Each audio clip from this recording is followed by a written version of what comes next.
Helmet పెట్టుకోండి అన్న, helmet పెట్టుకోండి.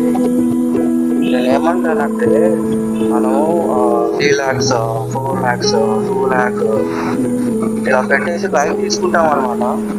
సో క్వాలిటీ హెల్మెట్ తీసుకోవాలా, ఏదో ఒకటి మంచి కంపెనీది క్వాలిటీ హెల్మెట్ తీసుకోవాలా. అది 2000 అయినా సరే, 5000 అయినా సరే, 10,000 అయినా సరే, మంచి హెల్మెట్ తీసుకోవాలి.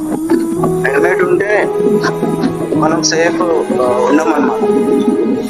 తక్కువలో వస్తుందని చెప్పేసి చీప్ హెల్మెట్ తీసుకుంటే మన ప్రాణానికి మనమే హాని చేస్తున్నట్టు.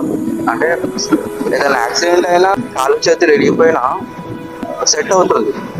హెడ్కి తగిలేసి బ్రెయిన్కి ఏదైనా అయితే సెట్ అవ్వదు కదా.